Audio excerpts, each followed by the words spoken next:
Hi, everyone. Welcome to another episode of the Friendly Ex-Muslim podcast. I'm joined with a special guest today, a Malaysian ex-Muslim. Who am I speaking with? What is going on in the Muslim world today? Well, if you haven't noticed, I haven't been keeping track of the count, but there are more and more apostates coming out of the woodwork every day. Every day, I'm talking to people that tell me that they left Islam, they always had doubts, they were sort of ex-Muslim. The Muslim community is full of people, just like Fairuz here, that either they left Islam and we haven't heard the story, or the nominal Muslims. So I think there's a big change coming. Today, I'm excited to introduce you to Fairuz. Fairuz was born in a Muslim family and wanted to leave Islam. So he officially renounced the religion. Okay, officially renounced it. Like he went and he told the government. And he was forced to attend counseling and psychotherapy sessions for 4 years. To complicate matters, he has a Christian wife. He then received an order from the Sharia officers to put him in a detention center, so he left the country and went to Sweden. Now, there's going to be quite a twist in the story. The Swedish authorities told him to convert back to Islam, convert back to Islam and go to Malaysia. So it's quite a wild story. I know I've heard of, I interviewed another fellow by the name of Muhammad, Skeptic Muhammad, and he's in Sweden too, and he was also seeking asylum, and he had a difficult time with the asylum authorities as well. So I have heard like it can be tough, with they don't want to be Islamophobic or whatever. So how is it in Sweden right now? It's kind of cold, right? Oh, it's in Sweden. It's right now. It's minus 3. It's very cold, super cold, very dark. Yeah. Uh, Getting used to it because you're coming from a like how is it in Malaysia right now? Would it be warm right now? Malaysia is It, perfect. It's heaven. yeah, You see, it's you see, perfect. Malaysia. If you ask me, if I compare to Sweden and Malaysia, definitely I'll choose Malaysia. If there is no Sharia, I will go back to Malaysia. So let's start with your tell us about yourself. How are you doing today? Oh, I'm okay. Not bad. 50 Yeah. 50. I won't say I'm great. I'm good. I won't say that. Yeah. So I'm okay. So Surviving. this was important to you when we Mhm. talked on Twitter, Yes. and you told me Mm. why you want to do this. Do you want to tell everyone like why is it you want to do this? What is your motivation? Yes, you see, the main reason why, you see, I've been, how to say that, the reason why I came to online is to show to the world what is happening in Malaysia. You see, Malaysia has been a cosmetic country whereby the authorities are not telling the truth, they're hiding it. People like me, like a posted, okay? I've been prosecuted, I've been given a lot of mental torture, I've been harassed, and then no one is know outside there. For example, I come to Sweden, I seek asylum in Sweden. People don't know Malaysia is having a dual system as well. Malaysia have a dual parallel system working together, for example, like Sharia and Mm, civil. So my mm, main reason is to tell to the world, yes, Malaysia Sharia system is prosecuting apostates. No more sensitive, because if you ask this matter in Malaysia, they will say, shh, keep quiet. It's a sensitive issue. This is what you get each time from mm, the people outside. The mm, majority people. Whenever you mhm. say, I want to, you want to do something about apostasy, they will say, sensitive issue, do not talk. So I think this is the best platform for me to talk. Absolutely, absolutely. Yeah, we Yes. we definitely want to go against what they want, which is they don't want us to talk. We want to talk. We want people to know what's going on. Exactly. Transparency is always better, and you're a very transparent person. I just want Hmm. to share the message. Greetings from Singapore, Council of Ex-Muslims Singapore, in solidarity with AMM and Hmm. Fairuz. Hmm. So just wanted to share that message. So tell Yes. us about. Let's go to your childhood. Let's see what was your background before you left Islam. Can you tell us about that? Okay. Okay. You see, my background is basically how to say that my grandfather is an imam. Hmm. Okay, Oh yeah. we are very staunch family. Okay, Mhm. my mom is a Malay. My father is a mix. He's have a mix a bit with some Indian, but he as well is very staunch. Both of them are very staunch, and we are very. good Muslim family. We pray, we fast. Since small, I see them doing that. So I came from that type of family. I started to recite, the what they call that, the muqaddam, the mini version of the Quran. Since I'm very small, I Mm. started to recite that. So if you ask me, I started Islamic when I'm very, very young. I can say I'm maybe 6, 7. I started already. So by the age of 11, I have completed the Quran itself. But the problem in Malaysia, you only read and you don't understand. You read and read and read, you memorize, but you don't understand what you're doing. Yeah. So since and the thing is, I started to realize that Islam is not for me when the age of 9. I'm so sorry not to offend anyone. Okay, not to offend anyone, can be Muslims or anyone. With the age of 7, I'm so sorry. I stepped a Quran. I'm so sorry to say this. I spit it as well. I know it's wrong, to mock another religion or belief, but I'm small kid, even right now I don't know why I'm doing that. I've done that before. So Were you upset about, like, what caused you to do that? Like, what was were you angry at something? Were you felt like limited? What was the issue? okay, the reason is force. Everyone is forcing me, okay, you need to be Islam. Oh, okay. For example, like parents, oh, you need to pray, you go. For example, you are doing something that you wanted to do, and they say, that's it, go and do. So it's become more law, compared to something else. Like for example, maybe you are coloring when you're small, and suddenly your parents say, that's it, stop, go and do the namaz, go and do the salat, whatever. You feel the frustration. That is one. Secondly, when you go for recite a Quran or whatever, you need to go take some time, and you don't know what you're doing, you don't Mhm, understand. It's just mhm, because someone is doing, and your mm. parents is telling, please do it, so you're following, you become a follow Muslims. I Since see. small, I see. Yeah. I have this feeling in me, why Mhm. am I doing this? Okay. I see. I see. Okay. So yeah, continue. What happened then? So you were young and you left Islam. You told me as a kid. Yes, for How did that example, happen? Yeah. okay, you say in Islam everything is about iman, right? Iman, everything is about inner. I don't have that already. I read. I pretend to my parents. I Mm, pretend to the school. I pretend to the ustad. I pretend to everyone. mm, But inside me, that's it. No one. I'm considered like I'm already like started to become atheist. I have mm, no intention to become an Islam since I'm 9 years old. And each time, for example, you see, like I have a translation version of Quran at back my home as well. We have that. So we have in Malay version, we have in English, we have Hadith. When I read Hadith, I don't know what to say. All these things started to, like question me back. mm, What are you doing? Who is this person? Or what is this religion all about? You started to question by my since I'm 9 years old. I'm mhm. graduated in biotechnology. Oh yeah. So yes, so I'm more on science person. If you see me, like I'm more on science. And when I think about like what I have recited and everything, I really feel that it does not make sense. So basically, if you ask me why in the very early age when I'm a child, I started to take that decision. I have no idea at all until now. But I think that is the at the trigger point Mhm. that I'm here right now.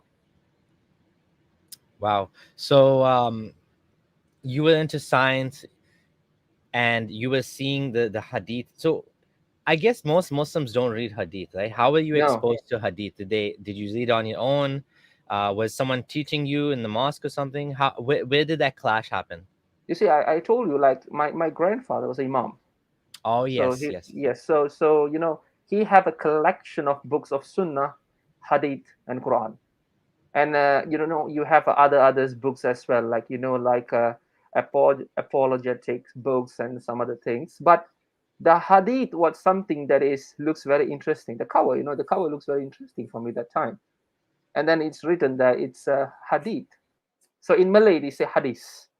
So when I take this hadith book and started to read, I started to feel confused. Like, what is the saying Al Bukhari? Why he say that? No, saying about prophet, that and this, that. I don't want to mention anything sensitive. People might get offended. But this is the trigger point because the book is at my home itself, where I sleep.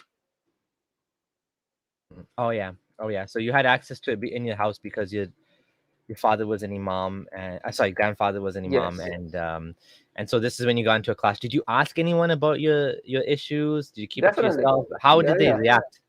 I asked to my in Malaysia we call him, we call him Ustaza. That is what we call in Malay.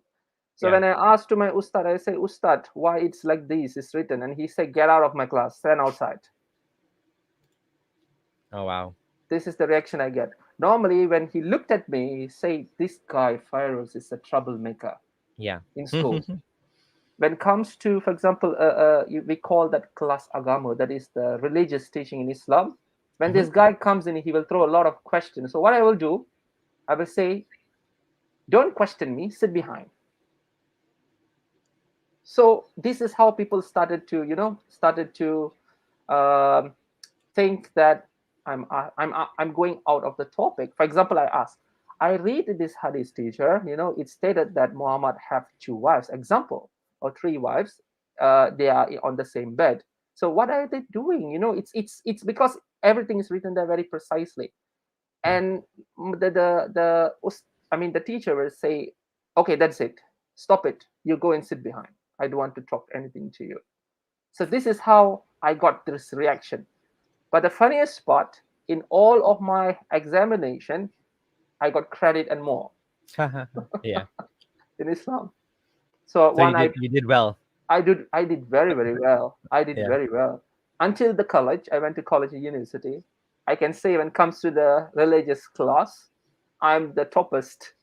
And my teacher always praised me. This guy is example, but they don't know what's in my iman is all about inside. Yeah. That's funny. Yeah. So what happened after that then? So after that, what happened is that when is this during my school time or after my school time? When I'm Yeah, 11 around years that old. time. Okay, Yeah. okay, 11 years old. So when I was like 11 years old, I started to have a lot of question in my mind, and then I started to not to go to the religious classes. And then my parents will send me to, for example, we have small mosque whereby you can recite the Quran. I started to not to go there. They will drop me, I'll just go somewhere else, and I'll just pretend that, okay, I completed this, I skipped that.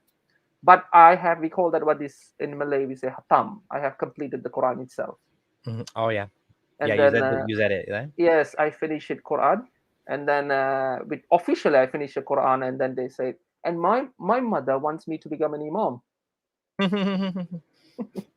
That's funny. So she really like forced me. She said, you need to be example. You need to guide another Muslim, to Jannah. You need to go to the, bring them to, in Malay we call shurga. If you Yeah. go to shurga, bring them. You got a lot of, pahala. You got a lot of good things, good Hmm. deeds. So this is what every day I listened from my mother. You need to do What that. what's You need to do Shrilga? this. Sorry, What's Shrilga? shurga means heaven. Oh, okay. Heaven. So Jannah. it's Jannah. Jannah. Yeah. You see, for example, like your parents is telling, do this, and Allah will give you strawberry. Ask with Allah, He give you ice cream. Oh, Ask to Allah, He give you one thing. So you need to sit and ask. You are what they call a Jannah person, Ahli Shurga. It means you are a Jannah person. You are a hmm member of Jannah. How, you see, in that point of time, I asked my mom. I said, did you see Jannah? Where is that? Yeah. Where is that? How do I need to go there? And she said, don't question. So she came me, pop. Don't question. Don't question. Kenny, pop. That's it. We are afraid when we are small. We don't open the mouth, and that's it. So this thing is keep on going for a very long time, even though I'm, in Malaysia, we have a secondary school Yeah. onwards at 13 years until 17 years, So same thing, because another one, when you are getting adult, you started to learn a lot of things. Like me, I learned a lot of things in Islam. And another problem is, I can tell you another one. Yeah. Malaysian history itself is so confused Oh yeah. because Malaysia history is a beautiful history. We have a very good history, okay, if you refer back. And I don't understand why suddenly there is Arabic history is coming in into our history. Yeah. I have no idea. And Yeah, then it's influence from the Islam, right? exactly, but the problem is how to say that it's too much for me. If you ask me, it means the history should be history, not more on religious teaching. Yeah, yeah. So two things. One is what you said earlier about when they promised Jannah, that Mm, parents tell kids, you'll get ice cream and strawberries and this yes. and that. When those kids get older, then the Mm, imam tells them you'll get hoodies and you'll yes. get sex, and it's funny. Exactly.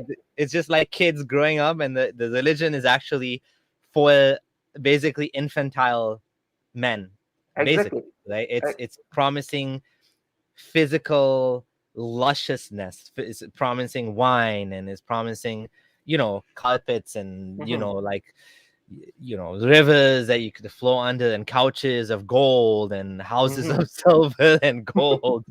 So it's pretty funny. And what you said about the Arabic influence on Malaysia, mm, I do agree with you that Islam tends to come, mm, and depending on how religious it is, and depending mhm, on if it's a Salafis or the Wahhabis mhm. or the other sect or the other schools of thought, they tend to like kind of ruin the culture, take away the local traditions, take away the local Yes. dress, make Exactly. everything black. Sometimes even like Mm, niqab comes in mhm, Afghanistan. You have the burqa.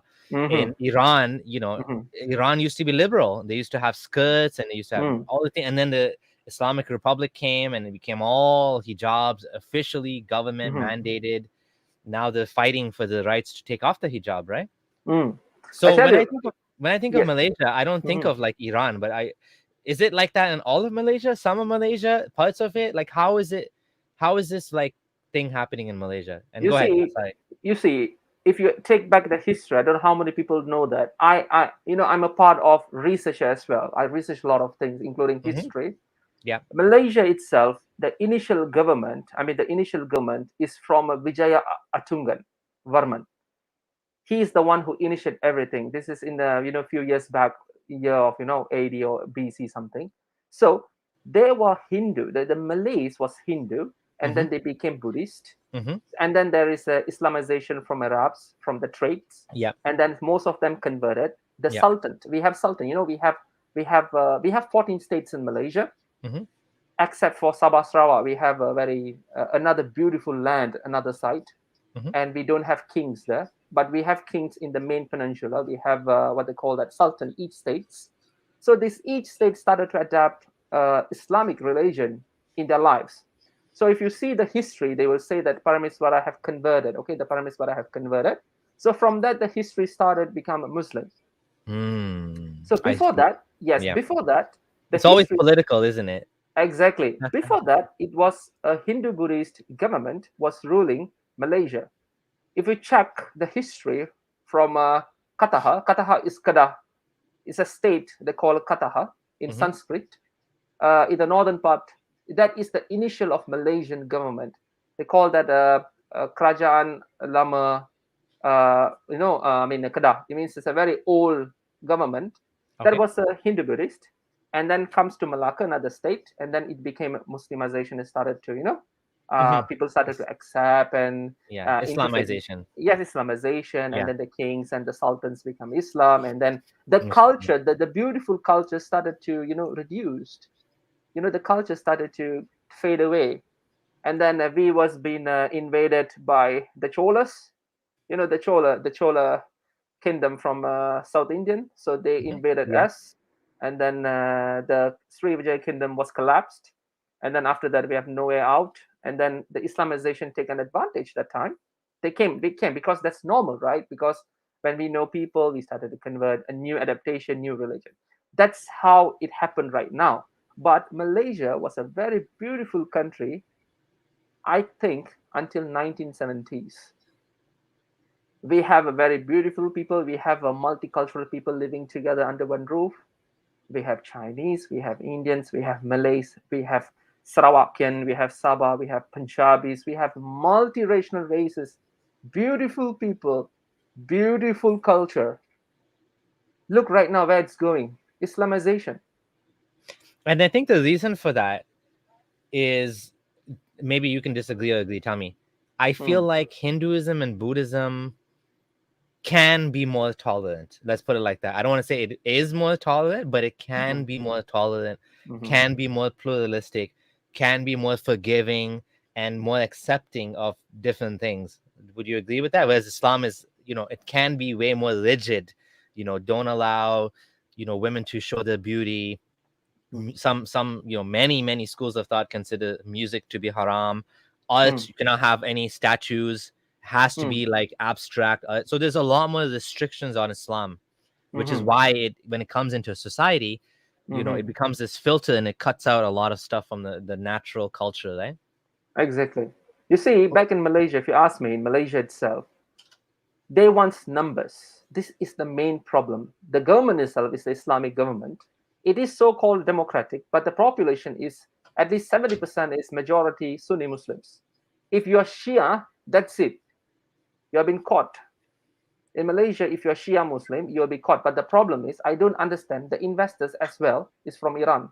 How is that possible? Hmm. Iran is a Shia. Shia country, yeah. Yes, Yeah, but how? there's a Ex- lot of weird political games these countries play. hmm Yes. You see, like example, like Malaysian. If you talk back, like you look at our Petronas, the investors mostly from Iran. That's a Shia. But why are you catching Shia people who are practicing Shiites Yeah. in Malaysia? So that is one. Another one. We have, you see, in Malaysia, it's all about numbers. You see, I will tell you after this. We will move on that as well, because when Yeah. I asked the Sharia judge, okay, a Sharia judge, I asked him. I said, "Why are you doing this to me?" I said to him. I was kind of pleading to him, in the court. It So was before we get close. there, so tell me what Yes. happened. How did you end up in the Sharia court? Let's talk about that. Okay. Then tell me what Okay. happened in the court. So Yeah. this is, yes, because all this happened. I told you, I'm not interested in Islam, and I was just Yes. pretending in school and everything. That's the story close. The problem raised when I was in university, okay, the university, and then I started to have a relationship with a Christian woman, but we don't talk religion because we are very open.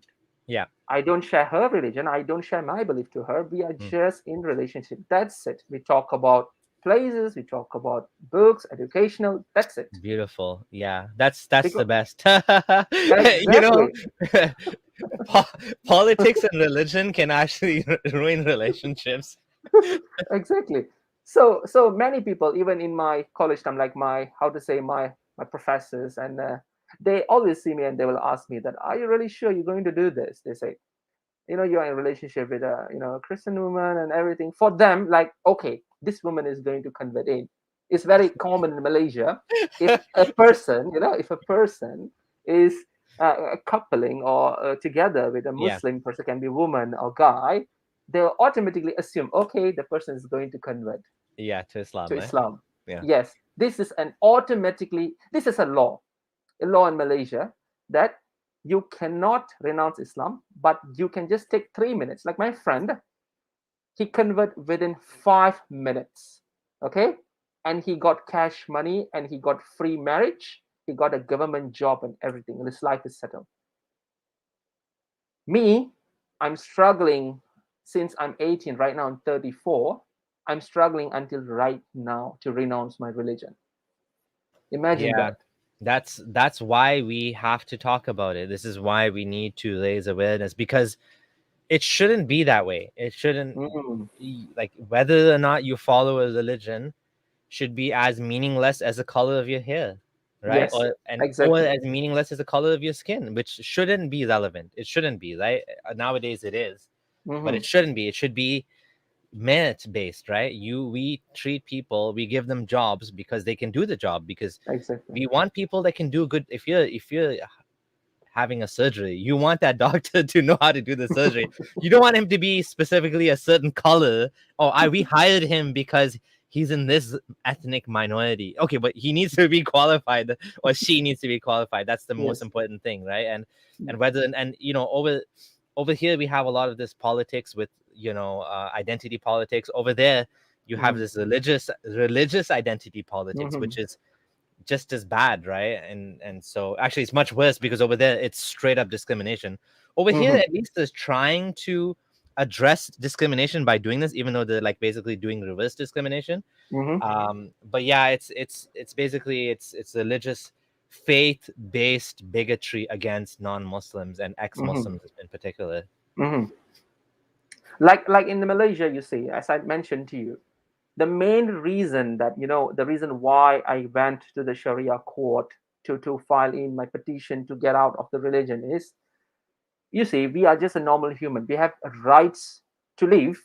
This is one of the main article that's in United Nations: rights to live, rights to marry, rights to have a children, rights to profess what religion you wanted, or without religion. There is no force in religion. In Malaysia, we have 5 pillars, like how is in Islam. There's a country principalities. The first one is believe in God. In Malay, they say kepercayaan kepada Tuhan. It means you need to believe in God if you are a Malaysian. It's a compulsory. You cannot be an atheist for that. What if you were a deist? You believed in God, but you Hmm. didn't believe in Islam or Christianity or any religion. Would that be No, okay? No, no, no, that has no, to be no, no, Muslim, no, no. basically, or Christian. If for example, if you are born as, this is the category, okay? If you're born as Malay, it means your parents are Malay, or either ones are Malay. You are born as Malay Islam. There is no Malay Christian. There is no Malay, Malay Buddhist. Nothing. Mhm. Only Malay Islam. And we have other categories, for example, like Chinese Muslims, Indians Muslims, Singhs Muslims, all that in same category. But the problem is the people who get converted, the mualafs who get converted, they can exit out of the religion, but their children cannot do that. Oh. For example, if my father converted, for example, if my father is an Indian, example, he Yes. converted to Muslim, okay, and I born as a Islam, and my mom was a Malay, so I will follow Islam, and my mom is Malay, and my father can convert out to his initial religion, that is Hinduism, and I will be stuck in this Islam. That is the law. Oh, interesting. So once you convert, your family and your descendants are stuck Exactly. in Islam Yes. forever. Yes, that's why in Malaysia you can see how many hundreds of people right now they're suffering. I can just say that the case keep on going even though they are 60 years, 70 years. The case keep on going and going. It's not stopping. And I feel that this is what I need to expose, and the world need to know that Malaysia is a part of a country that persecutes, all Mhm. this minority. I will include the posted Malays like me, like maybe same similar like me, and other people who are going out of the religion. And we have another category of minority, that is non-Muslims. That is like, for example, like Indians or some other races. That is different topic. Mm. I won't touch that because people know about non-Muslim much more very detailed. Mhm. But I'm going to highlight about this apostate because I think this is the most important that people need to know. Because in Malaysia, according to Article 11, freedom of religion is guaranteed for everyone. This is the federal law. Okay, so it does not say that it's only applicable for uh, a Malay or it's applicable for Chinese or Indians. No, it's for everyone. Mhm. And the problem is, each states come with their own rulings stating that the Muslim, that the Malay or others Muslim who are in Islam cannot renounce Islam. You're born as a Islam, you die as a Islam, You're even born though as a you like Muslim. it or not. Yes, Yeah. and yes, sorry, yes, please. Yeah, I was gonna say, yeah. I just want to say thank you to Al Jazairi one for the $5 donation. He had a question about the mask, or he was discussing the mask. Why do you wear a mask? Okay, you see, the problem is, I have a family. I have a family. I have a kid. I have my wife. So if I expose my face, people know my face. Even the Malaysian government, they know my Mhm. face. People know Yeah. my face. Even I'm right now in Sweden, the embassy know my face. It's not safe for me. I'm so sorry. I wish to open this, but for you guys to save you all, like for us in Malaysia, I have to wear this for a while. Yeah. Let these things to resolve first, and then I will remove this out. I don't wish to wear this. I don't like to wear this. I Yeah. have no choice. I have one more comment to hello, my fellow Malay ex-Muslim. I'm Bumin Putera, just like him. Yeah, That's why I'm in Masala. yes. What is Bumiputra, Bumin just like Tera? Is that what does that mean? Bumiputra means the son of a soil. It means the land belong to us. It Son of means Malaysia is initially belongs. That's a wrong term actually. okay. Malaysia. This is for everyone. Let me clarify this. Okay, let it Yeah. go line. Okay. Malaysia belongs to orang-orang asli. That's it. Story short. That is the origins of Malaysia. The land belongs to them. Not belongs to Malay. Not belongs to Chinese, Indians. Nothing doing. Mm-hmm. We came, according to history, we came from Indonesia. We came from Thailand. We came from India. The initial people is Bumiputra, supposed to be the Okay, I see. aborigines. So Okay, I because of see. the Malay population is higher, so the Malays right now become a Bumiputra. It means they became the Mm. son of the soil. They have the rights on the Oh, land. okay, I if see. you are an Indian example or Chinese, you don't have the rights on the land. Yes, you can buy a land, but you cannot say the land belongs to you. The countries Oh, belongs to the Malay. interesting. Malaysia is a very, sorry to say, Malaysia is a very racist country. If you Google it, Yeah. very, very racist. I'm so sorry, very, very racist. Like me as a Malay, I can say Malaysian is freaking racist. Yeah, I guess. Well, and I mean, we have issues here in Canada too, where we have this problem with the treatment of the Aboriginals, and we're trying to fix that. And there was residential schools Mm, and a lot of abuse that happened to the Aboriginal Canadians. mhm, But for like when you come to Canada today, mhm. you are just as Canadian as anyone else. Like you have you're exactly the same in every way. You can vote, you can buy land, you can own Uh-huh. land, you can buy businesses. There's no second class citizen if you're Oh, like an okay. immigrant, right?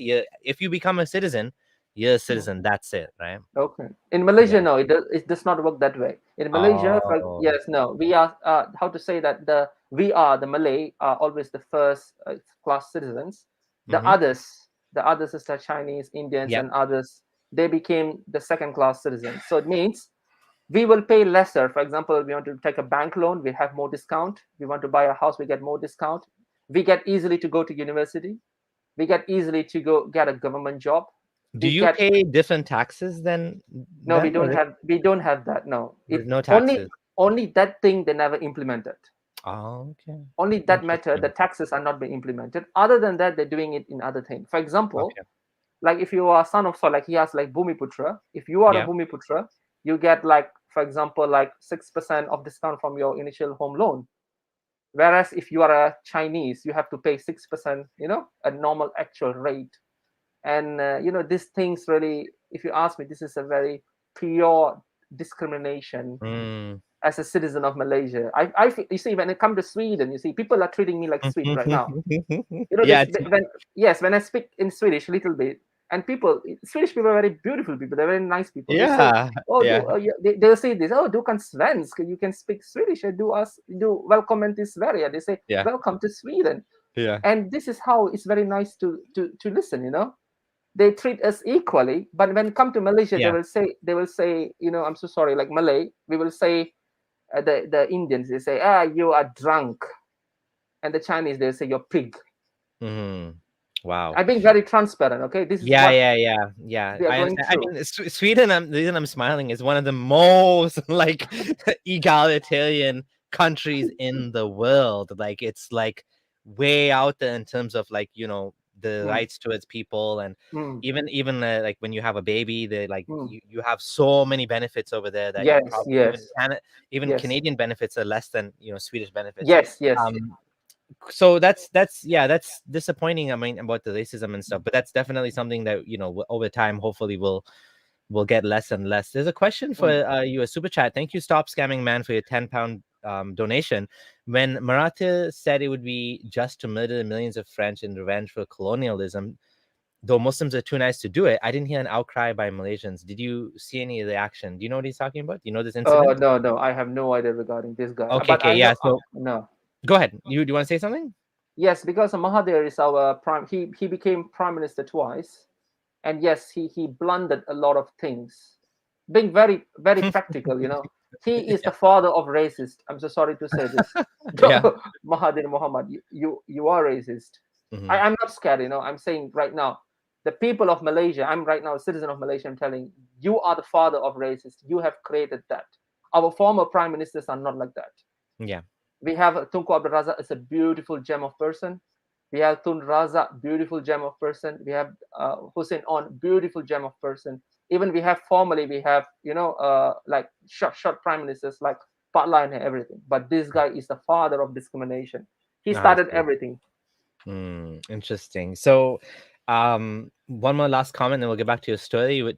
Muslims keep accusing the West of racism. Ironically, the Middle East, particularly Qatar and Saudi Arabia, rank at the top for racism rates. That is so true because I've been there, and the West is basically worried about racism because the human rights and the values are like way up there. That's a good thing that they care about racism. Hmm. And that's a good thing that they respect all cultures and values. And I mean, not all, I shouldn't say it like that. When I say respect all cultures, there's bad things in culture too, but what I mean to say is they try to respect all human beings no matter what the culture. Not We shouldn't respect all cultures. That's stupid because some cultures are Hmm. bad, like Hmm. honor killing is bad. Like what you're telling me here about your country, there's a lot of bad things there too. So yeah, Hmm. but yeah, the Muslim world, unfortunately, is way behind in terms of racism. Like it's much worse. It's like over here in Canada, there's what's called covert racism. In Sweden, Hmm. you will see very, like, you won't see the racism, you won't feel it, you will not feel racism most likely, because Hmm. the on the surface they tried not to be racist. Now there will be some, because we're humans, we're tribal, there is some covert racism, but in Hmm. many Muslim countries it's not even covert, it's overt, it's open racism. Yeah, you're, depending on your nationality, you will get the job or you'll not get the job, you'll be able to buy land or not buy land. It's like open. It's like, yeah, you're treated differently based on your race. You're treated Hmm. differently based on your nationality or your citizenship. So for sure, I would say this is true. This is much worse, right? Yes. So okay, so enough on the comments. Let's get back to your story. Okay, so where do we stop? So we were talking So about Malaysia. We were talking about the racism there and the yes. comment. Yeah, and then you went, yeah. That is all about a very brief and very detailed about this racism things are happening. Okay, back to my story. In Sweden. So yes, back to my story in not in Sweden, in Malaysia, when I started Hmm. to in relationship with Sharia my courts. Sharia, with my girlfriend. That time we was like very open in everything. We share everything except for religion and politics. We don't speak about that. So after the university, and then we started to go to working and everything. Hmm. Definitely in one point of time you want to get married, right? That is for sure. How atheist are you, or how non-Muslim are you? For example, you came out religion, you want to have a kid, man. You want to have a family. So the problem is, my national ID, I mean, everyone's the Malay born national ID will have a religious that called Islam, and my girlfriend's national ID will have nothing. You just say citizen. That's it. With these two ID, you cannot get married. Wow, you can't The get married. marriage, no, the marriage is illegal according to the law. So, for example, like me and my girlfriend, if we want to get married, a normal civil registration, it cannot be done because I'm falls under the Sharia law. Malaysia is a country who practice two law running together. They do have clashes, but they have segregated the people. The Muslims falls under the Sharia law, and the non-Muslims falls under the civil law. Okay, the federal law is the main, the main ruling constitution. That is Hmm. different story. Yeah. So in this matter, I cannot get married because if I need to get married, only one marriage, that is Muslim marriage. I need to nikah with the Yeah. person. For me Yeah. to nikah her, she need to convert. We are very free person. Although she's Christian, Yeah. I'm a very free person. I have no my will to get, to get converted, or I don't want Islam. I already dumped Yeah. it for a long time. Yeah. So what I did was I walking directly to the registration. We have a lot of registration department to states. I walk Mhm. in, bring my ID. Yeah. And I said that this is very funny. I told to the person, she's a Malay, she's wearing hijab. This is very sensitive. This is what they say, sensitive issue. I bring my ID card and I show to her. I say, she said, what do you want? Do you want to change? Do you have a problem with your chip? I say, no, the problem is me. She looked at me. She, what is happening? I said, the problem is I don't want to be in Islam. I Yeah. said in Malay, I said, I don't want to be in Islam. She looked at me like zombie. She there is a sound from her. Huh? You want to go out of the religion? She said, I said, yes, I don't want to be in Islam. I want to change this. What is the procedure? Can you help me to change this? Is there any form that I need to fill up? She said, can you wait here for a moment? I need to talk to my boss. Oh my God. And I started to feel that, okay, who's the boss will be? And she went inside. She came back after 15 minutes and she said that my boss is calling you inside. And I said, why is that so? You can just talk to me right now. Why I need to go inside? They say, no, this is very sensitive issue. You cannot talk it loudly outside. Other people might hear this. You are offending an Islam. This is what she said. You are offending Islam. Mhm. You cannot talk like this. Can you please kindly go to the office? So I went to a small office. So there is a guy, a Malay Muslim guy, and then he said that, he talked not in a very nice way. He said, oh, I'm so sorry, sir, you can't do that because you falls under the Sharia law, and we can't do anything about that unless you get a official paper from the Sharia court stating that they are permitting you to going out of the religion, I mean renouncing Islam. And I say, how do I do that? They say, you need to file in a case. Like, what? You say in Sweden, if you don't want to be an example, if you don't want to be a Christian, or you don't want to be whatever you want to, you just go to the tax office, Mhm. you just inform them, that's it, story closed, finish. Mhm.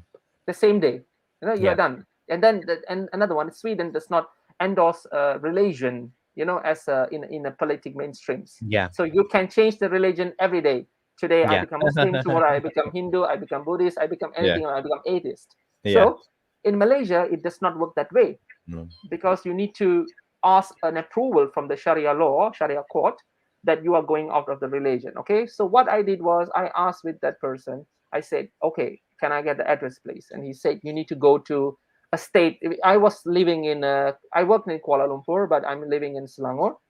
Okay, Selangor is one of the state. So he said, you need to go to the Shalam. Shalam is the a capital of a small capital for the state. You say you need to go there and ask them, I don't know more information about going out of the religion, because people don't do it in Malaysia, they say. Mm. And I say, why is that so? You say, because this is very sensitive, and I really advise you to talk with a lawyer before going in. This is what he said. So when he Talk to a said that, lawyer. Oh yes, wow. talk to lawyer before going there. So what I did was I contacted few of the lawyers. Mhm.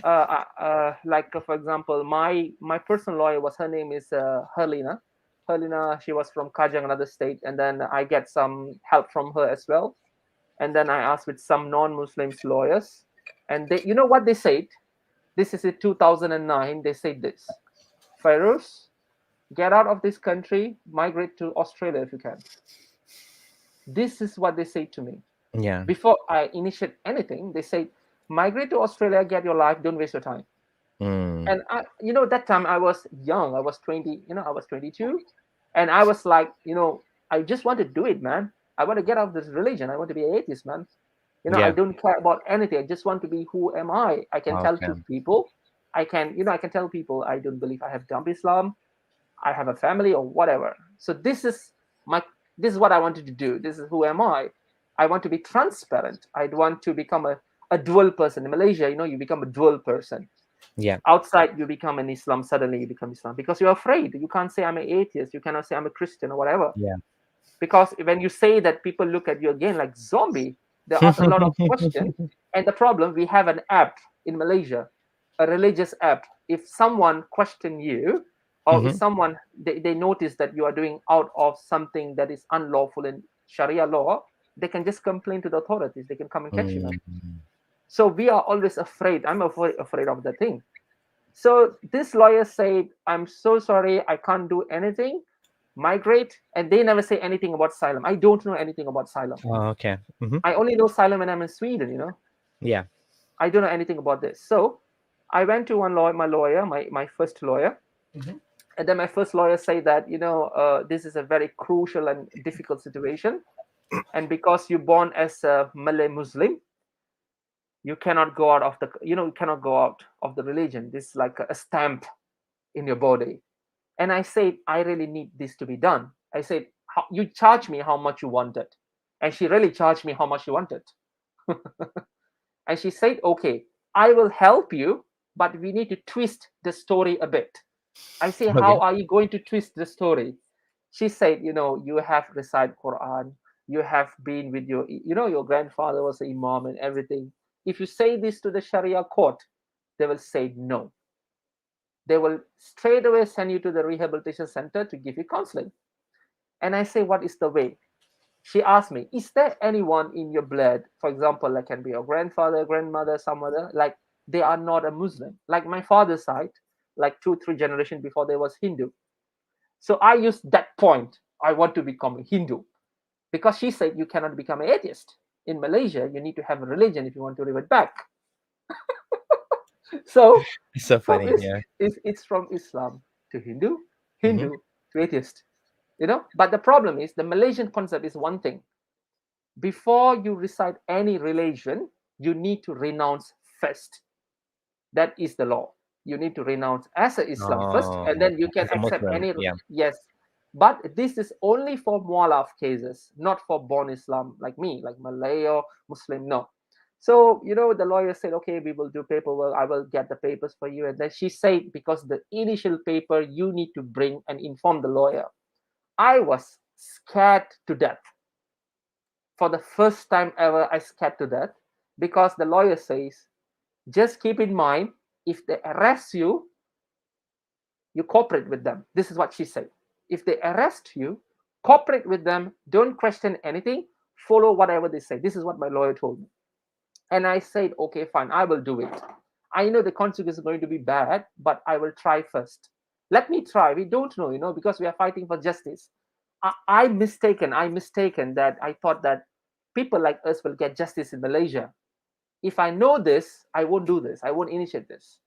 So people in public outside, if you ask me like Malaysian, if they're Malaysian, they want to renounce religion, I will say don't do it. This is my advice because I have done that, and this is very risky. Because once you initiate initiate a process of renouncing, the police behind of you, private investigator behind of you, the court behind of you, religious authority behind of you, and then you have a lot of Muslims organizations that's they will hunt you, they will look you, they will try to drag you in the problem. So I went to the Sharia court, and then I say to the registrar, I say that I wanted to renounce Islam. And she said immediately, she said, wait at the office. No number, nothing. Wait at the office. So they bring me to the office. In the court itself, you have a lot of multiple offices. They bring me and they say, what is the reason you want to go out for the religion? Mm-hmm. And my lawyer already told me, she said that, don't say that, you have a Muslim background. Just say you have a more Hindu background or whatever. So I Mm-hmm. say, I'm from a Hindu background, I go to temple. It's a lie, but this is a way of doing it, Yeah. you know. So, I want to become a Hindu. I want to go out. And then they said, okay, fine. Let me talk. And I need to talk to someone. She went half an hour. She come back and she said, do you have a lawyer? I said, I don't have a lawyer. Shall I stick someone, like other lawyer, like Chinese or Indian? He said, no. According to the Malaysian Sharia law, a lawyer must be a Malay Muslim. Imagine who is going to defend you. Wow. Your lawyer has to be Muslim. Yes, Malay. Malay. They need to be Malay Muslim lawyer That's that crazy. practicing. That's So crazy. exactly. So basically, this is very fundamental thing in Islam. You cannot support people who are going after the religion, right? You cannot, like, it's like, looks like you are proselytizing someone, like, you are encouraging a person to leave Yeah. Islam. That's Yeah. against the Islamic law itself. It's haram. So they said that to me, and then I have no idea. And then I went back to that lawyer. I said, what should I do? And she said, okay, fine, let's fix this. But the problem is, I will never ever come to your court hearing. You pay the money to the lawyer, and she cannot come to the court hearing Wow, why not? because they're afraid. Oh, Once the problem is, first my lawyer said, it's fine, I will come. Once I do the submission, you do the first submission, I became the plan. In Malaysia, they don't charge you if you come, you become an apostate. They don't file on you first. We need to file in the court first. And we okay, became plaintiff, they become defendant. In got this it. case, the first time I submitted in 2009, immediately they called the lawyer and said, are you going to represent this guy? Yeah. The religious department contacted my lawyer and said, are you Oh, going to represent this guy? And she said, yes. Is that okay for us to revoke your license of becoming an advocate? Immediately oh, they say that. they threatened her. Yes, they threatened her, and then she say, okay, fine, I'm not going to represent him, but I will help him to do only the documentation. So they say, fine, it's just a documentation. And then the weirdest part is, because this is very controversial, sensitive issue, I have no lawyer. Against me, defendant lawyer, I have 6 lawyers. 6 lawyers against me, no lawyer. Religious department counsel, religious department police, the registration department lawyer, all the lawyers sitting in front of me are looking at me. And they ask me, don't you have a lawyer? I say, I don't have a lawyer. Yeah, My lawyer can't represent me. And they yeah, asking me suddenly, why? Why is that so? I say, I don't know. It's not allowed. yeah, yeah. And then they say, okay, this is every time they say it in the court to me. They say, you follow whatever we say. The defendant lawyer will tell to me, you follow whatever we say. And I was like, why I should listen to you? Because this is, I'm the one who I'm the one who going out of the religion. Why I need to listen to you? They say, this is what they say to me. This is Malaysia. This is a Muslim country. But actually it's not. They say this is a Muslim law and you are born as Muslim. You follow whatever we say. So what can I do? My hands are tied up. Yeah. So I just keep quiet. I filed in 2009. From 2009 and 2011, I have received nothing from the court. 2 2 years, years, nothing. 2 years, nothing. I contacted the court administration department. I contacted all the, and they say, oh, I'm so sorry, Fairuz. The act is being changed. You need to resubmit again. You need to redo the resubmission again, and you need to pay again money. Oh my goodness. Again, I did that. Again, gathered the paper. They try to make this thing very complicated so that you will give up. This is the plan in Sharia system in Malaysia. Okay, so I did that. I said, okay, fine, I will do again, pay for the lawyer, again get the paper, do submission and everything. Okay. At the end of 2011, the court called me. They said, okay, fine, you need to come for hearing. In the court, we have all these trials, hearing, discussion, and then they come with the result. And then they said, okay, do you have a lawyer? I said, I have no lawyer. So this is what I need to do. They say, you right now come wherever we ask to do. That's what they say. They say, you need to come. I say, why are you telling this to me offline? They say, you follow whatever I say. I say, fine, where do you want me to come? Come to Mufti's office. I say, why I need to be there? They say, we need to talk to you. So they bring me to Mufti's office, and they put a chair, and then it's just a normal chair, like they sit, and then there is the different lawyers, and then they say, why are you doing this? Is this because of woman? First, is this because of woman? You just bring the woman, we will convert her, we give you some money. Is that okay with you? Oh, we give you money? Give me money. The initial money is 3,500, and then they say if she managed to convert, they give 9,000 extra, 9,000 Malaysia ringgit. I And say how much have you spent so far at this point? 10,000 Malaysian ringgit. Okay, you spent more than that already. Yeah. Yes, I spend more than that, and then I say this is not about money. You need to understand. This is not about money. This is about my freedom. Yeah. I need my freedom. I cannot be Yeah. like this. And Yeah. then they say, okay, fine. Now we will appeal. This is what they say. We will appeal to the court for you to go to the counseling. And then I say, why? What counseling do you want to give me? They say, and then suddenly a lady barged in the room, in the Mufti's office. I don't remember her name. Her name is Shahida, I think. She said, I can see there is a jinn sitting on you. Oh, wow. I was like, what?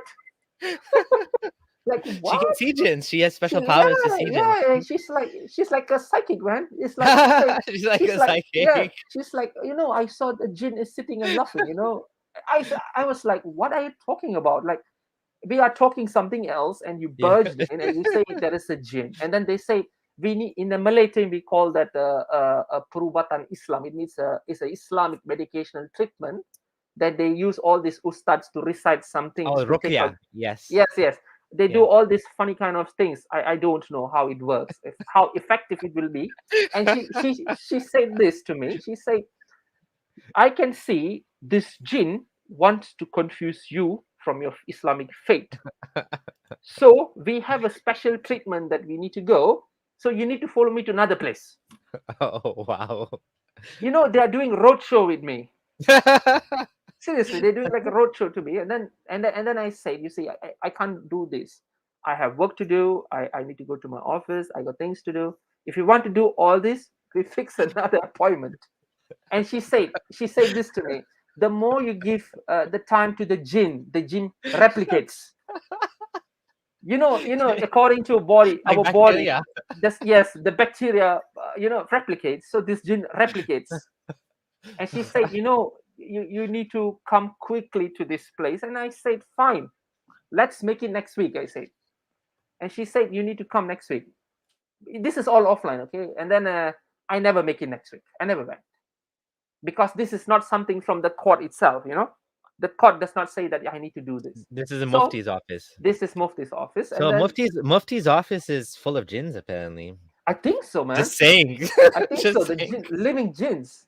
But do you So know in you would Malay? think Mufti's office is blessed place, lots of barakah, lots of angels. No. No, There's jinns in there.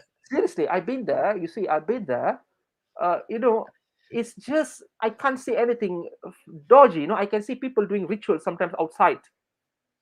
People. It's very common in Malaysia. They're doing something. Even though we have a big plane lost, a guy came with a two microscope, a binocular to look. That's nonsense. With a, I remember that. Yeah. that That's sad. Yeah, that was sad. yes, Yeah. using a bamboo. That's nonsense. Yeah. So the thing is, under the Mufti's office below that there is a religious department's police. So they are just by one floor below. Religious police, Mufti's office. So they are like a family. So they said, okay, you just come back here. And I say I say that I will see first how. And then I got second calling from the court, and the court says that the judge asked me that why you want to come out of the religion. I say that I feel that Islam is not for me.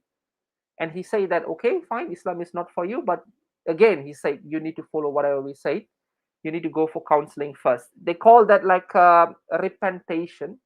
Repentance. Yeah. Repentance. It's not istitibah. It's just a repentance. It means they will Okay. give you 2-3 classes. If they feel that you are fine, they will drop your case immediately.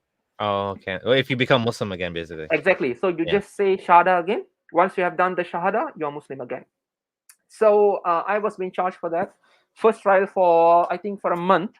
Who's the person who they assign? I still remember. His name is Shakirit Kulal Govindaji. Does this sound Muslim? No, right? He's from India. He's a converted to Muslim. His name is Brother Shakirit. It's very famous in Malaysia. Okay. So they assigned him to me, and then the process started. So the process started like first classes was very nice. This guy looks very nice, and he said that I'm your friend. I'm your friend. You can call me anytime you wanted. You can even visit my house. I say, why I need to visit your house? I have son. I have daughters. You can just talk to them. What match are you going to do a matchmaking there? I feel like that. And then that is the first session. And the second session, he started to ask more about religion. He said, who are you? Because you say you are being Hindu. And then he said, I'm being Hindu as well. And then I became a Muslim because Muslim is the only truth religion in the world. This is what he told me. Because according to the Quran stated that only Islam, the people who are Islam will go to Jannah straight, not kafirs. Right now, you are being kafir. So I was like, okay, fine. So what should I do for that? And then he said that, we will give you guidance, but we will tell you a history. This is what he told to me. He said, Hinduism, because I would say I want to become a Hinduism. Hinduism is a statue. And then he said, if I give you a stick and you break the statue and you say to the statue, God, combine it back, become the same statue. Can it be? He said. I said, why are you talking this to me like this? I said to him, I told him, I said, you see, this is religion, right? You cannot mock a religion, or you need to, make Islam good. You cannot downgrade another religion. Why are you doing that? And then he said, no, this is just an example. And then he started to talk about Jesus. He said, do you know Jesus is Islam? He confesses Islam. I was like, what? Since when Jesus become Islam? And then he started, I spent about 3 hours in that room. 3 hours. But before you go to that room, there will be a police guard. You need to give your ID card first. They will check whether you are the person, and then you need to surrender, your things. If you have like, car key or a bike key, you need to surrender to them safely. And you need to sign a book. In the book, you can see how many people. I tell you, in the whole book is full page. Everyone is coming there every time. So this guy is sitting there, and then, as I told you, the counseling started. This is the second class. And then he said, fine, this is what it happened. This is how Islam is a very beautiful religion. Islam is what you need to follow, because it promises what they say, 40 women in Jannah. Mm. I was like, okay, again, you're talking about women again to me. And then he said, if you want a girl, we can arrange for you. This is what shocked me. I said, I don't get you. What do you mean? He said, if you are becoming apostate, if this is because of woman, we can give you a woman. We have a lot of program that we can recommend. We give you woman. We give you money. How much you need? I said, I don't need the money. You just tell me a figure, 50,000 Malaysia ringgit.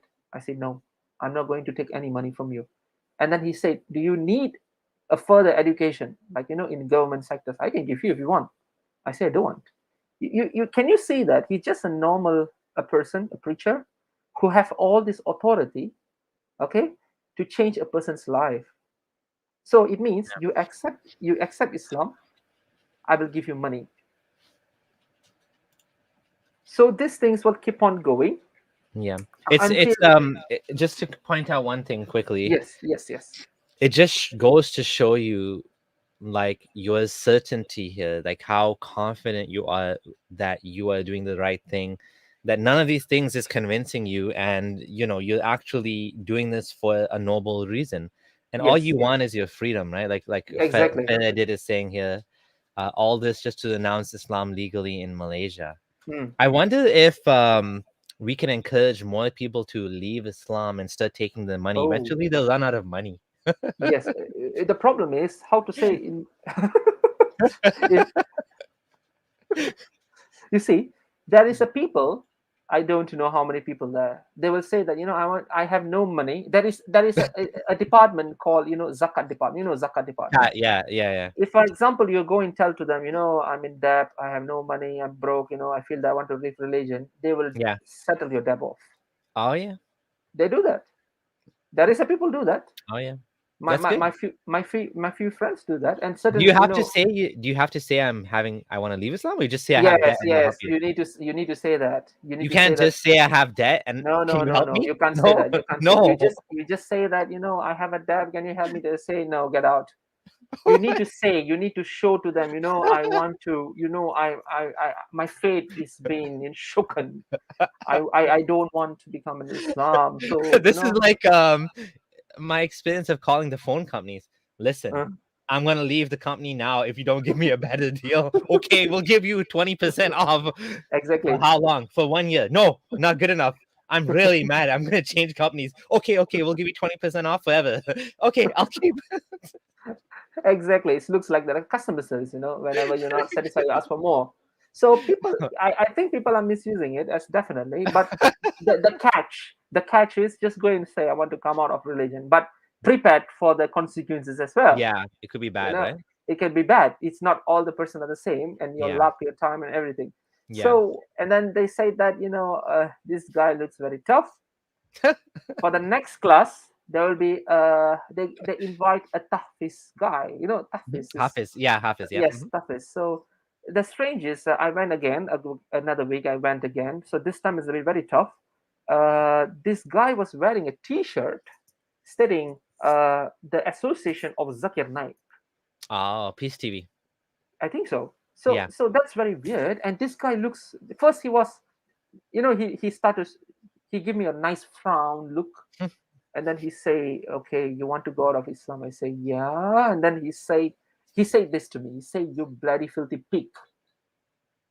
They say to me, "You bloody Hmm. filthy pig. Who dare you go out of this religion in my country?" He said this to me. Hmm. And I just look at him, because I'm afraid. Because Yeah. I'm afraid. So the guy was that side, the counselor is that side. And then he started to become violent. He started to kick at my chair. So I fell. And then this guy say, "Okay, don't fight, guys. Don't fight. We talk in a nicer way." But he had kicked me. Secondly, after I wake up, and then he said, he pulled me, he dragged me, he said, "Pray, bow down." And I tell to the counselor, I say, "Why he's forcing me?" He said, "Follow. You have to follow," he said. So I have to do the sujud. So I do the sujud, he slapped me palm from the back. And then he say this to me. You say, "You as a Islam, your ID is as Islam, you're born Islam, you have to follow whatever we say. If you refuse to follow whatever we say, I will come." This is very funny. "I will come to your house, I will check everything, and I will bring to my house." Why you want to bring me to your house? You can see how to say that this is what they do. If they feel that you are not an Islam, they can do whatever they want to. You are very vulnerable, Yeah. because the law is favoring them. The Yeah. Islamic law is favoring them. And the problem is, if I go to the civil law or federal law and say people are doing this to me, definitely they will check at my ID, and I fall under Sharia. They will say, "Go back to the Sharia law." They Mm. kick me out. This is basically the fascist system is enabling religious abuse. Yes. Yeah. So I don't know how many people have experienced this, but this is what been happened. So in my same session, another session was a girl. Until now, I don't know what happened to her. She's like unreachable. We have missing, and then there is like a friend mine. She commits suicide. This is true. She She cannot committed take it. suicide. She commits Oh, suicide yeah. because of the pressure from the Sharia law not to, she cannot become a non-Muslim. So she just drink poison and die just because of religion. Certain went for, like a deep trauma. So all these are happening in Malaysia. And then come back to my story, and then they said, "Okay, fine. This session need to be very detailed after this." They say, "Fairuz, you listen to me. You need to follow whatever we say, and please do not tell this outside."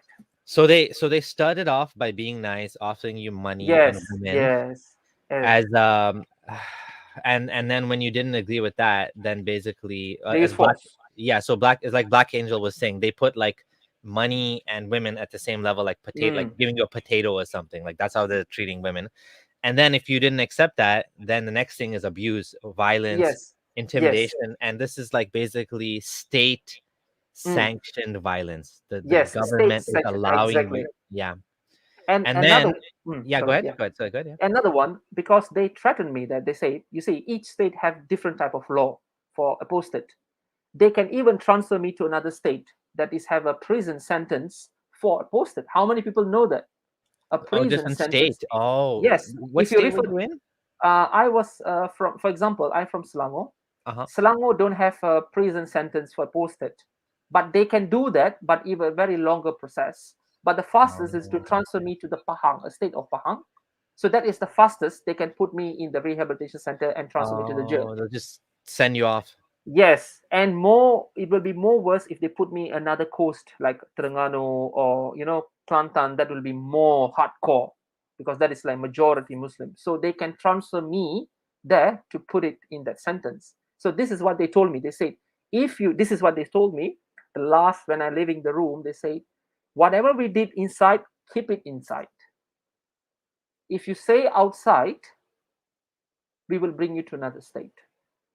And you knew what that meant. And I know what he meant. Okay. So I have to zip my mouth completely because they know my address, they know where I'm working, they know everything about me because, they are authority. They always say this proverb, authority hands are very long. They can reach us wherever we wanted as long we are in the country. So after that, you see, the court, all this happens. I don't know whether the court aware or not, but I can 100% say the court will know it. But, he's just coming out of religion. We will stop him, whatever he wanted to do. And then, this case was keep on going from 2011 until 2012. I was in the session. Again, 2012, they say it's not enough. Your counseling is not enough. We're going to extend again until 2015. 2012 again to 2015. Again, mental torture. Again, reading Quran inside that. I tell you, it's really impacted me. It really, really impacted me mentally. Even right now, if you ask me, even right now, whenever I get any small rejection, I started to feel this problem. I feel like I'm being depressed. I can't breathe. I started to think back what's going to happen. Because the treatment they have given me. This is what is happening, in Malaysia. Islam is doing this, but who are there to listen? No one is there to listen. People don't know because it's been covered up. Yeah. I want to ask you about your parents. Were your Yes. parents involved at all? Did they know about this? Were they putting Yes. pressure? Were they putting pressure on you? Was pressure put on them? What happened to your parents? Yes. You see, I remember I told you that, I was in college and everything. So they happens to find out that I became atheist. But they was in a different perspective. They thought that I'm becoming a Christian because I'm following a Christian girl. But actually, that's not true. So what happened? My father, my dad, and then some of the people, they whacked me in the public using some wood and metals. They took some motorbike helmets and then they whacked me in the middle of the road. And people came. They asked like, why are you beating this guy? And then they said this is a Islamic family relation problem. Don't involve. So Stay out of they it. in the public they beat me. Yeah. My father beat me in the public, stating that Oh. he say I'm an infidel, so he beat me. And then I have to run away. I ran away, managed to run away, and then we started to go in hiding. In Malaysia, I was living as a hiding. So how is Oh. that? How it is that, Liz? For example, all my official letter will go to my renting house. Example, but I wouldn't be living there. I live another place. Oh, okay. This is to save myself, because we never know, anyone can arrest you. But I did ask my friend who are living there. The religious authority did come and visit. Is Yeah. that person is still there? They do that. They do Yeah. this to check whether this person are there. And then I have no relation with my parents when I was like 18. Yeah. 18 until now, I have no any relation with my parents. But many times, my parents have contacted me, like my Facebooks and then my WhatsApp, whatever. Mm-hmm. They will say only this thing to me: repent to Islam, repent to Islam, repent to Islam. Islam is the only God. Repent to Islam. Mm-hmm. This is one. Another one, remember I told you that is 2015. My case was still extended again. Yeah. In 2015, the Malaysian police, went to my parents' house, another state, Mm-hmm. and they said that your son is going to become an apostate. Can you become our what they call that, witness, so that we can immediately put him in the detention center with your Oh. approval? So my parents was automatically involved, and my parents, apparently my parents know that I'm in a relationship with another Christian Yeah. girl, Yeah. and the Sharia court don't know that, and they go and divulge everything to them. Can you see how dangerous is that? So once Yeah. they do that, the Sharia person, the Sharia official called me. They said, you lied to us. There is a girl who involved. Yeah. This is what happened to you and everything. And Yeah. then these things happen after that, after 2016, Mm. after 2015, 2016. And then they say, you need to bring this girl back to us so that we will talk. But the problem is, in Malaysia, when you are not a Muslim, they cannot do that. They cannot drag my girlfriend to the court. It's not allowed. So Oh. that saved her. Wow. So that saved her, but not me. Lucky. I was like, I'm like a, what they call that, scapegoat in the middle of the system. And then they said, fine, what you're going to do now is we're going to give you more intense counseling. Like, we will put you in more detention, like we will see what you're eating, what you're doing. And then during the court hearing, they have produced a lot of material whether I am a Islam or not. Yeah. According to Malaysia, you see, according to Malaysia, you are Islam if your parents are Islam. If your parents is not Islam, one person, okay, Mhm. and one person is Islam, you are still Islam, Yeah. unless you are the one who converted. It means if I converted, I have the rights to renounce the religion, but it's not easy process though, Yeah. because I have to go through a very lengthy process. It can take how many years? 10 years, more than that. Wow. Yeah. So Expensive. Yeah. expensive, and you need to pay money for the lawyer, and everything is And not you have to be easy. intimidated and harassed and Exactly. explain yourself over and over again and get a E- lawyer and yeah. Exactly. Another problem is, because you become apostate, your working colleagues, you have problem Yeah. with working colleagues. Like many times, people reported to me to the religious department. Though they say this guy, he's talking about this, so they reported. So the report was taken. Again, they call me. They say, why you cannot talk this in the public. You cannot be in a cannot come off the religion. This is very sensitive. And then I noticed one thing from them. They started to change, because first in Malaysia, for coming of religion, it is criminal act, yes, but they cannot charge you immediately. They will do it slowly. First they put you under the family relation and act, and then they try to change you to criminal. Like me, because I started to go against them and keep on become apostate. They started to change to criminal, stating that I'm going against the official religion of the sultan. They say I'm trying to tarnish the government, the Islamic religion. Mm-hmm. So they started to drag this case. They tried to drag. They called me to the rehabilitation center, and then they say we're going to put you in a place called a Kuala Kububaro detention center for 6 months. And then remember, I told you the lady, the jinn lady, Yes. she came in again, and then she said that I can see before you have one jinn, and right now you have three jinns more. They And multiplied. they multiplied, and then they said we need to bring you to the classes, and to do this, all these things. I don't know what they're going to do, maybe rituals. And they started to arrange all these treatments for me. And my parents, one side, they're starting to harass me. And that is the time I was seeking a way for me to exit out of this problem. Yeah. What should I do? Because I can't take it anymore. It's not about money, it's about a basic thing. Because the private investigator have submitted in the court, which shop do I eat, who am I with, where do I live. So it means there is a spy who's spying me every time. I see. I see. Yeah. So there's someone following you around. Sorry, my camera Exactly. just died, but I'm still here. Okay, okay. So someone's following you around and basically watching what you're eating, what you're doing, and this is all Exactly. because you want to leave Islam. Yes, and then during the fasting, yes, during the fasting also I don't fast. So they know that as well, and then they say you're not fasting. I say, how do you know that? And then they say we have a PI, the personal investigator behind you every time wherever you go, we know. And then I text my girlfriend. I said, I think we need to be very careful, and things are not working accordingly as how it's supposed to go. Mhm. And my parents is very very strict in this matter as well. They really cooperated with the relation, with the religious department. They didn't help my you at all. my Yeah. parents already told to the religious department. They said you can just put me in prison anytime, no problem. You can kill them with the name of Islam, I'm okay. Kill them, kill him off.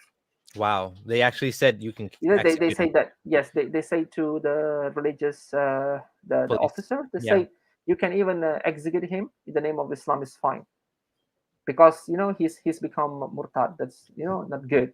That's very that's heartbreaking. That's so sad that Oh, that's your very own sad. parents would say such a thing. I mean, we've all, we all need our parents in our lives. We need it's difficult because they, they play a certain role. And I was in a relationship with my parent. I mean, my mom's still alive, but my dad until he died, and I was in my 30s and I still talk to him. And You see, so it's just like, it's heartbreaking when you lose that connection all over a religion, right? All over you exactly, just just wanting because to of religion. be Yes, all because you just want to just follow your heart. And it's not like Yes, you have a choice, it's not like you have a choice. You just don't believe. You didn't choose to exactly. disbelieve. You can't believe if you don't believe. It's like someone tells you to believe in a flying spaghetti monster. How do You we can't believe that, you right? can't you can't believe it. You Mm. have to be you have to be convinced. And if you're not convinced, you're not convinced. That's simple, right? Exactly. So that's why even I told to my parents, I say that, before I'm splitting up, I say that this is who am I. Yeah. I cannot keep on becoming fake. I become, how to say, fake Muslim. I become Yeah. a fake Muslim in front of people. At the Yeah. end of the day, it's going to cost me. It's my life. And then, the case was keep on drag. And one point of time, they give a statement. They said, okay, fine. We got a statement. You're going to the rehabilitation center. I say, how many months? 6 months. And they say, you can't leave the state. I say, which state? They say, you don't leave any state because, you are in, because I'm from Selangor. So I need to go to the Selangor Rehabilitation Center. I cannot go to Negeri Sembilan Rehabilitation Center. It won't work. So they say, you need to be in Selangor. You cannot cross country. And then I say, fine.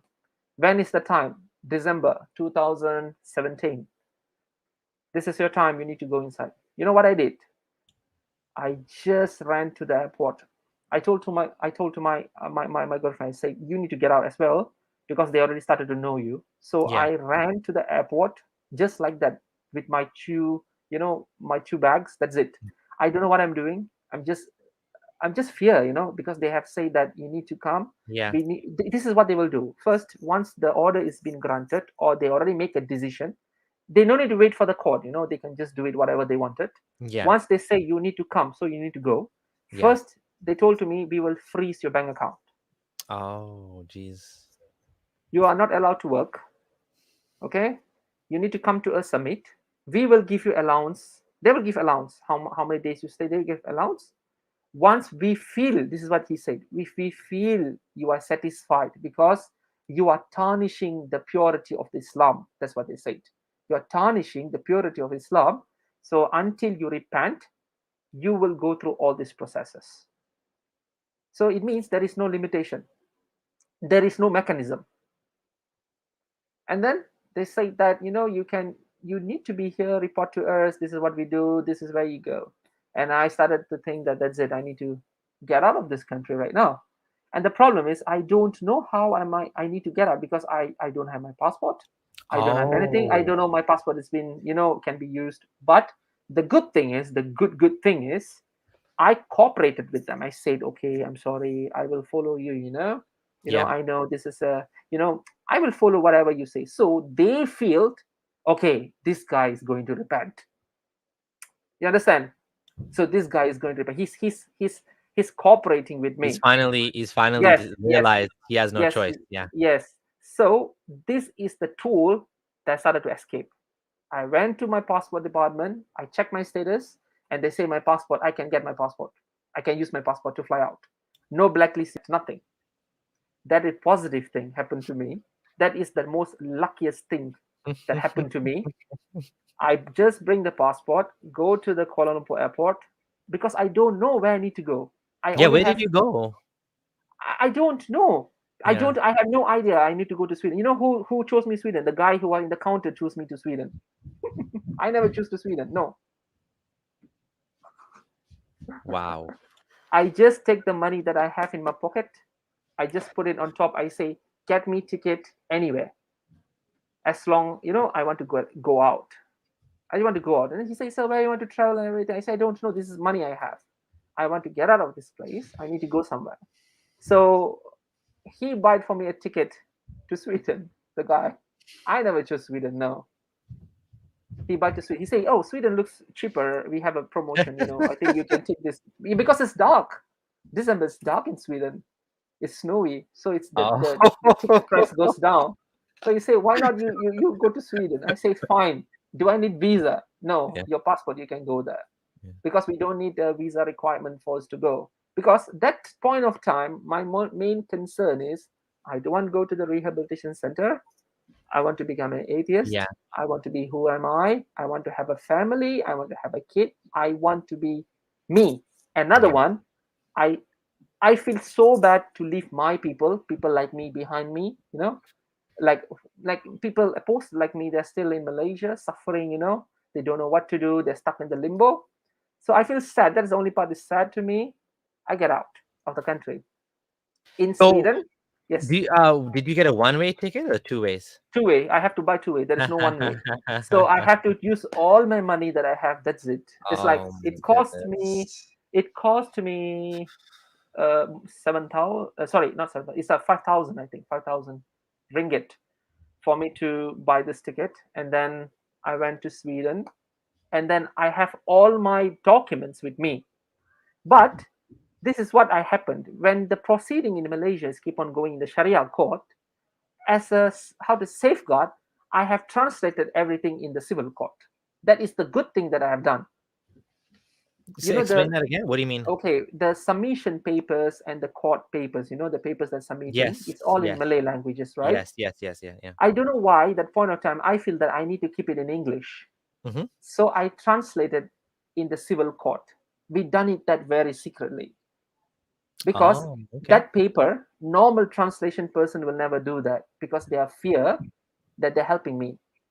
So I have to seek someone in the civil court to help me to do it. Oh, wow. You have official papers from the court Yes, official in papers. English. Yes, in English. I Oh, don't know why I nice. did that. I did that Yeah, in 2015, I think. yeah. I translate and I keep it very well with me because I don't know whatever. Another one I want to highlight it here before I'm flying out. I emailed to UNCHR, UNHCR, Yep. the Mm-hmm. United Mm-hmm. Nations, Yep. Yep. and they say that they cannot help me. I said, why you cannot help me? I don't know what I need to do. They say I cannot help you. I'm so sorry. They send me a paper and they say that if you want more help, you need to go to the office. When I go to the office, everyone is wearing hijab. Do you think that you want to say this? You went to the UNHCR office and Yes, everyone's doing hijab. yes, it's Muslim. Definitely, you won't say this. You feel afraid, right? Because it's the people are there is Muslim. What happened in case you go and say, I want to come out of religion. Can you help me? I don't think so. They're going to help me because when I go there, I see everyone is Muslim. I say that okay, I'm not going to do this. And then I contacted Amnesty. Amnesty say, oh, we cannot help you as well. What option do I have? I went to So, the when you landed in Sweden, did you stay Mm-mm. in a hotel? Like, what did you do? How Okay, did you? when I came to Sweden, you see, I'm Yeah. very glad because we took different flight, but we managed to join in the transit, me and my girlfriend at that time, and then we take the same flight come to Sweden, and we have no idea because this is not our plan. We don't know, In my hand there is only bag. I came to the immigration office. I say I need your help. This is what I say to them. I say, I really need your help. I want to leave. This is what I say. I don't want to go missing. I don't want to die. I don't want to go to the jail. I want to live in this earth. And Yes. they say why? They say I say because I'm going off this religion. And then they say, oh, this looks like asylum. You can apply for asylum though if you want it. I Hmm. say, what is that?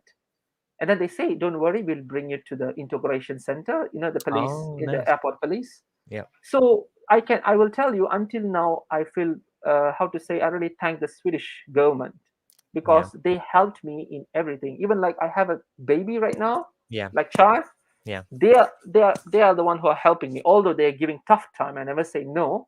Like apparently I'm not paying anything for my child. Yeah.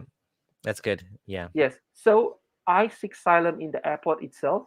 Oh, okay. It's about like 3 o'clock mid morning, and then we was brought to the migration office. They have an office, and then they do the background check whether you have been landed in another country, you have any criminal record and everything, and then they admit it inside. So we was staying in the what they call the refugee hotel Hmm. for 2 weeks. You see, for 2 weeks we're living in the refugee hotel. The food, you know how the food looks like. The food is frozen, it's a Oh, very yeah. new food. It's very cold. I don't like the cold that time. We Yeah. don't know what the thing is going on. We have no touch with people. We don't know who these people are. So the immigration department, who are the one who are arranging everything for us, and then suddenly they say that, okay, guy, you need to go to the northern side of Sweden. And then like, oh, that's very far.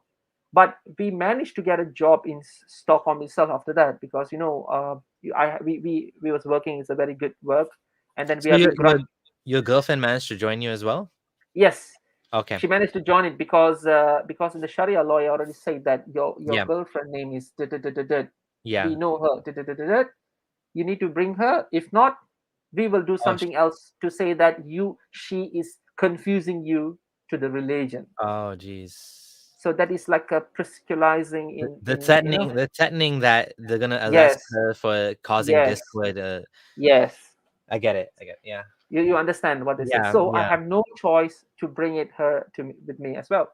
Hmm. So we came here, this asylum, and then when is that? 2017. Now it's 2021. So our case, the problem in Sweden is, the problem in Sweden is they cannot differentiate Sharia law, civil law. For them, is everything is one law. Yeah. You understand? And then they don't understand that this thing is very severe. It's very, they keep on telling this to me. They say, you are speculating. The Swedish Migration Board always says this to me. You are doing hearsaying, you are speculating. And all my court documents, remember I told you the Yeah. papers, Yeah. they have said that I have forged. Oh my goodness. How can you forge a stamp? How do you forge a person's name who are dealing this case? Yeah. How do you forge a lawyer's name, a judge name? How do you do that? You can just Google, you can get the information Yeah. out. Yeah. So they say, when my lawyer, I have a lawyer in Sweden. So when my lawyer, we have a what they call argued in the court. We say that this thing is happening in Malaysia, and another one in New Zealand as well. There Mhm. is a couple, same problem like this is been Yes. granted, Yeah. in New Yeah. Zealand. Yes. So we use that as a reference, stating that Yes. this thing Yes. is a real thing. And the funniest part, there is an Australian professor, Amanda Whiting. She's a Hmm. professor that reads and study about Malaysian's law, Yeah. governments, and Sharia.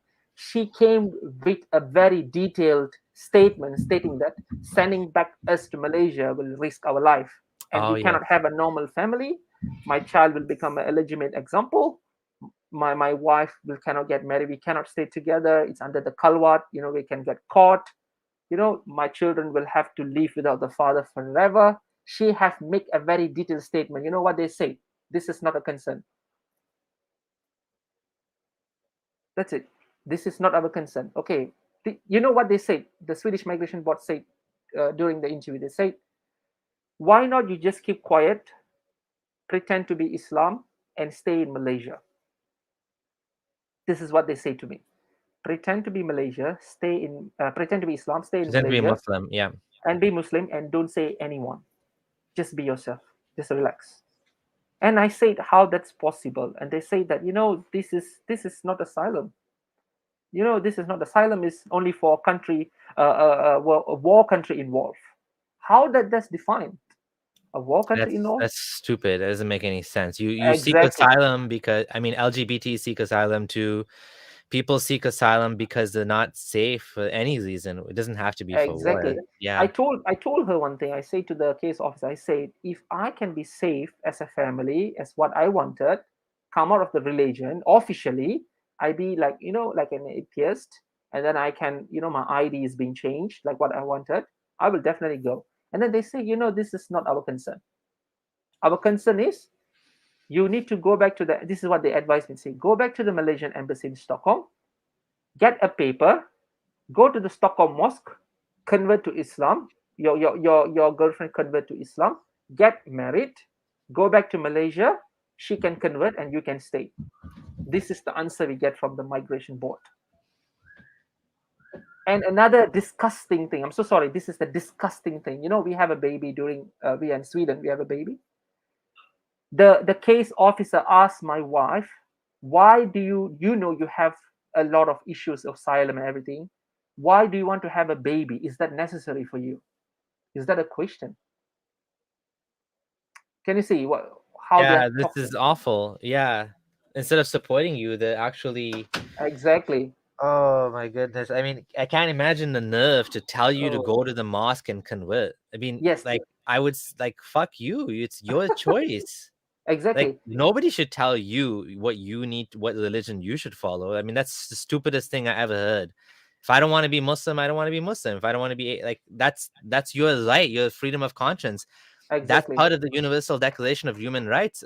Like, Mm, we respect people that don't even want to be identifying as a man. They want to mm, identify as a woman. Yet mhm, they're telling you that you need to convert back to the other religion, mm, and mm, that's about as aggressive as you can get. mm. Can you That's see? yeah. I feel this is how I feel. I feel that I'm challenging another Sharia court in this Sweden. Yeah.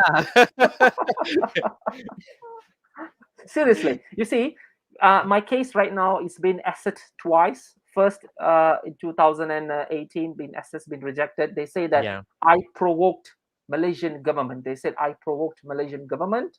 I'm the one who, make a problem, create a trouble. It's Mm. not the government itself. And then they rejected the case. They say I speculated.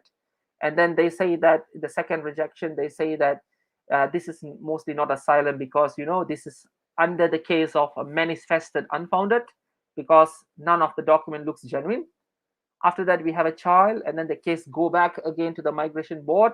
The migration board says that okay, by just getting a child is not a reason for you to stay. The child will be very safe in Malaysia.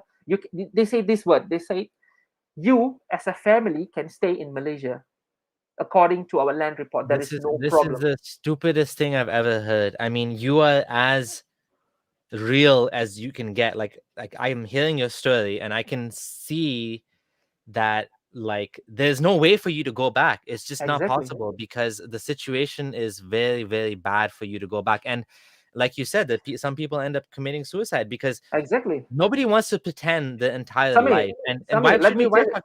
let Yep. me tell you one thing. This is, Yep. I'm not threatening anyone. If, for example, right, if any situation, any human, not me or other person, go to Malaysia, they will prefer to choose to take their life by themselves. That is what they will do. Anyone, Yeah. right? Yeah. Because Yeah. you're putting, for example, you have escaped from the brutality of the Sharia law, and you're going back again. And what you're expecting them to do? You know what they say? This is what they say to me uh, after this incident, because my kid was in the court, in the administration court of Sweden, and this administration court of Sweden does not assess anything; they just follow whatever the migration board says, and they say that you have this is what they say: you have speculated. Malaysia, you can live as a family in Malaysia. There is no such thing that these things happen in Malaysia. Our land report says it's fine. Another problem is because we have a child, she cannot be registered in Malaysia because of she's illegitimate, is born to the Muslim father. Yeah. There is only one way of doing it. It means my wife have to get in touch with the registration department stating that she don't have a husband. She do it like a single mother status. Oh. But this single mother status would affect the child's life because Oh she won't have a shoot. father. So wherever you go to school, example, she need to say that I don't have a father in the form. Someone else, you need to say I have no father. Yeah. Imagine what That's will much happen more. to the Yeah. exactly. That's Sweden is a country who take care. The law is being created according to the interest of the child, but they yes. are abusing this right now because the people who are sitting inside the migration board, I can say they are not Swedish. Yeah. You, Yes. you know what I'm telling? They'll be Yes. Yeah. wearing Yeah. Yeah. Yeah. Yeah. hijab. They'll be Muslim. I Oh don't know. So goodness. this is a mess, a mass mess. Another thing is they keep on telling me, this is what the migration say. They keep on telling me, they say, please drop this asylum, take it as a work visa. I can do that. Yes, I have that option. I can cancel the asylum. I can take a job visa. I can do that. What will happen? A case like me, people are outside there in Malaysia. How Yeah. do I need, I feel Yeah. their pain. I can't Yeah. keep quiet, that Yeah. is my people. That Yeah. is my people. So when these They don't people are want being, they don't want a precedent.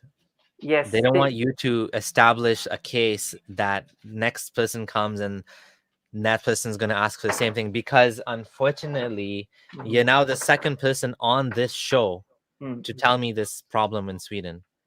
this is Like happening actually. this This is is this happening. you're the second person that Mm, my other friend, skeptic Mohammed, mm, he came on the show and he told me the exact same problem, that they're basically Muslim, mhm. right? And they have a biases, right? Which is, they shouldn't be acting according to the biases. They should be doing their jobs. But Yes. this is a conflict of interest. The religious beliefs are affecting the ability to do their job, and it's they should either be replaced with someone that can do the job, or they You shouldn't, like, know, you know what I mean?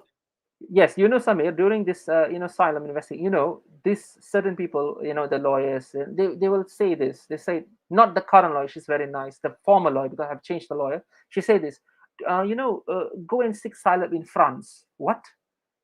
Sweden only gives asylum for war countries. That's nonsense.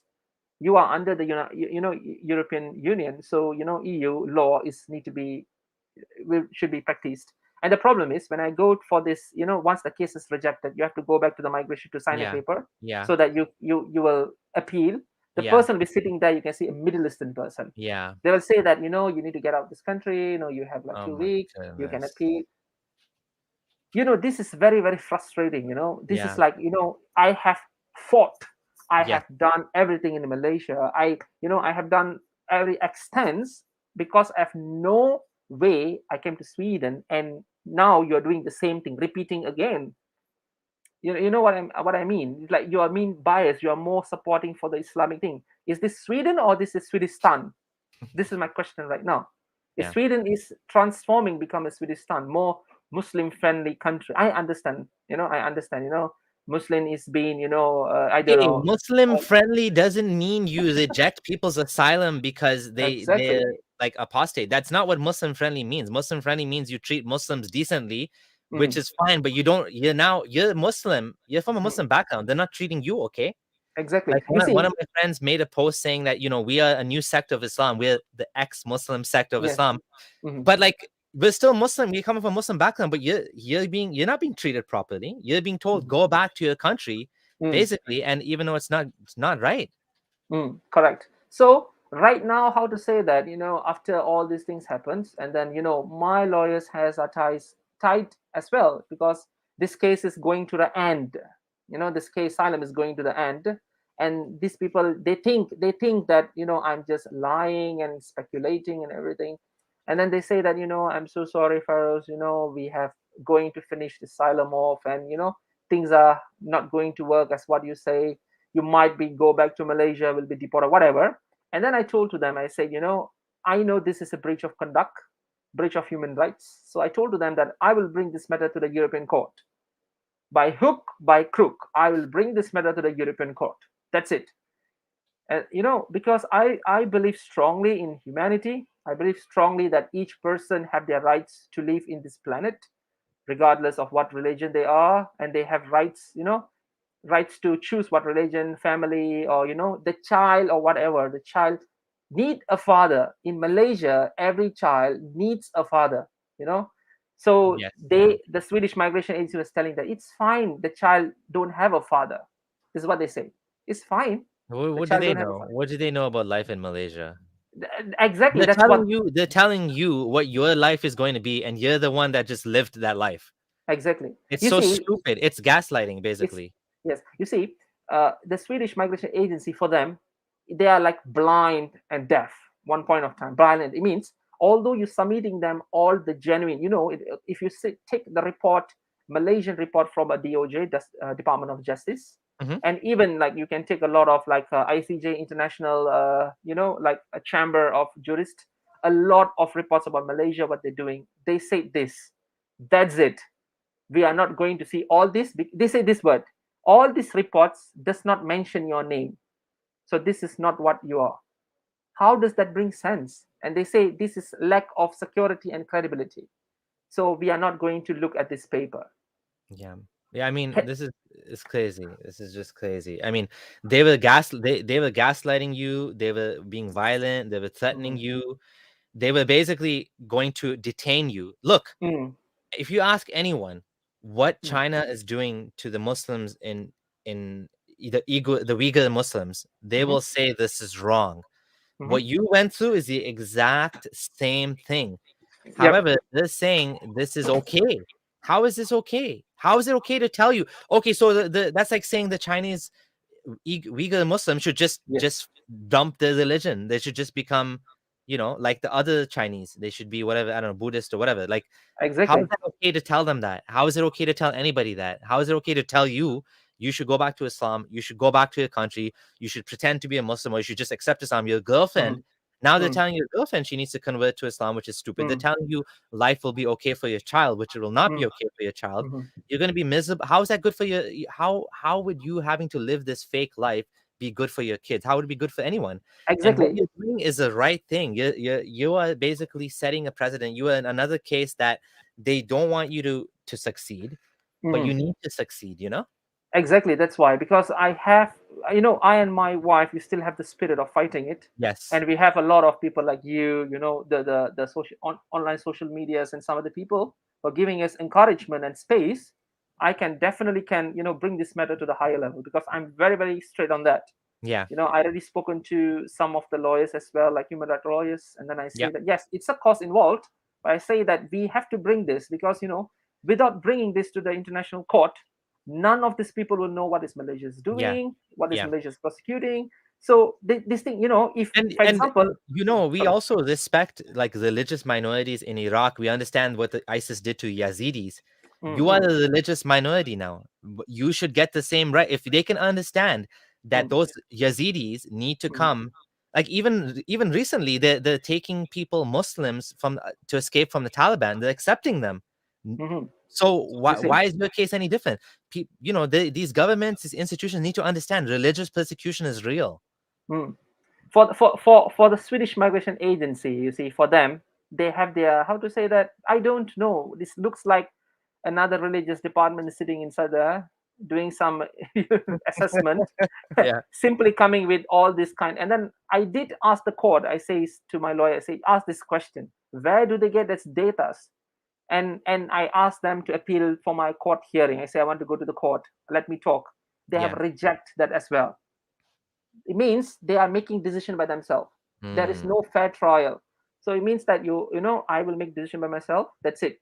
One point of time, I will just cancel this asylum, and then that's it. You can get out of this country. Example.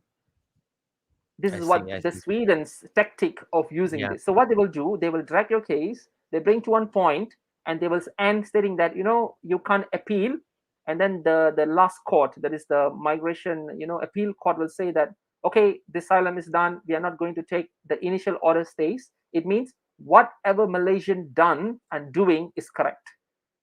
Which Imagine that it's not. Sweden Yeah. Yeah. Sweden is supporting a prosecution towards apostate in Malaysia is correct. They're telling that it That's is crazy. correct. Yeah, that's This crazy. seriously, this is what a dilemma that I'm going through with my family daily. It's not easy to be in Sweden just like that. It's not Yeah. easy. Yes, we are being very independent. We are working and everything. Yes, we are, because we how to say that, we are educated, and then Yeah. we You're know not a lot looking of. for a handout. You're not looking for a handout. You just want to start your life and you want to contribute to the country like any other person that came, right? And Exactly. but you're doing it on principle because you don't want to switch to work visa. You want to get the Mm, asylum because this is the right thing to do, because yes. this will open the door for other people to see Yes. that this is legitimate, this is a real thing. If you win this case, this will help so many other people. Yes, correct. Because Sweden is trying to stop me from doing that. I can see that, Yeah. because once if I succeed this, it will open an opportunity for other people in Malaysia as well. Yeah. We don't know that Malaysia will change. I have no idea that Malaysia will change, but Yeah. it will change individual life that's been prosecuted as well. You understand what I say? So in Yeah. future, if anything happened similar to my situation, so these people can go out and refer to my case that's been existed. That is Yes. what I wanted. Yeah, exactly. Exactly. Yeah, it makes So sense. Yeah, you need to do this. yes, so that's why, like, I'm still waiting for my, what is that, from the reply from the Court of Migration Board. I mean, the last Court of Appeal. I don't know when I'm going to get. So let's see what they're coming, and yeah, we will move forward. And I do email, Ahmad Shahid. Yeah. Ahmad Shahid is the president of the Religious Council, I think. And then I personally text him, and then I show him my papers, and he say that yes, you can start the interim once the case has been rejected. So we will Hmm. start and initiate an investigation on the Oh, host okay. country. Hmm. So I think that's a very good positive. Another question I forgot to mention about Yeah. amnesty. Yeah. Amnesty. If you refer to the amnesty website, Yep. you can't find anything about Malaysia prosecution. No, Oh. regarding religion apostasy, you can't find anything. And then I did personally contacted what they call that Amnesty in Malaysia, Mm-hmm. and then Amnesty in Sweden as well. Yeah. And then they say strictly, they say this to me: first, we cannot help you. Sorry, bye bye. Amnesty, Just like that. just like that. And then at the end, I spoken to a person in Sweden, and then I say, try to put the situation in my place. How Yeah. many people back in Malaysia right now is suffering? Like me, it's fine. I'm out of Malaysia. I can, for example, instances, I can just change to work visa. I can stay. It's fine. But what will happen to this case? It will forever be buried. You need to do something. You need to investigate this thing. You need to bring it to the light. And what's the point of amnesty? And Yeah. at the end of it, and then they said, okay, we will study about that, because we don't have a report. They say they don't have report, so they want to study. And then I contacted Malaysian Commission of Human Rights, called Suhakam. So they are the human rights department of fighting for all these rights, so called. Mm-hmm. You Mm-hmm. know what they said? They say this: after you are upon, I told them the story, all the stories, the rejection, everything. This is what they suggested me: I will suggest you to stay very far in the forest. I say, why I need to stay in the forest? Because you cannot be with your wife. It's not legal. For example, if you're back in Malaysia, you'll have a child that will put the child in problem. So you will stay in another state, another site. They call a Sabah Sarawak. You stay there. If possible, you stay in the forest. What nonsense is this? How do I stay in a forest? So I It's tell to so them, I say, I stupid. say, Yeah. I say that it's very nice for you to coming back with this, and then I say that, can you give some testimony what's happening in Malaysia? And she said, I cannot do that. I say, why? You're Human Rights Commission. They Yeah. say no, because it's a very against the government, so I cannot do that. Mm. Can you see how it works? Yeah. So it means they are trying to cover this matter very well. So the Human Rights Commission, the government, the Sharia, the Sharia law, everything is working very well to cover this matter. So anyone outside there, like in Sweden or in Europe or in Canada itself, people won't know. This is what they wanted to do. Mm-hmm. Even Yeah. like me, if people asking me why you're covering the face, this is the reason. If Yeah. I open this, I can go missing. How many people it's been abducted in Malaysia. It's very risk. So Yeah. that is the reason. So I'm the reason why I text you, and then I say that I need to bring this matter to the light, let people know it, what's happening. Yeah. When it comes to Muslims, when it comes to Muslim, people are very welcoming in Yeah. Sweden. Yeah. How about this? How about this? How about apostasy? How about people? How Yeah. about atheists? How about, for example, a Christian or whatever race, what they say that, whatever religion they are. Religion. Yeah. I Mm. believe that everyone deserves to practice what they wanted to practice, right? Yep. Mm-hmm. That's what I Yeah. This believe. is this is a paradox of tolerance when you're too tolerant, and then the tolerance allows people in there that basically take away the tolerance.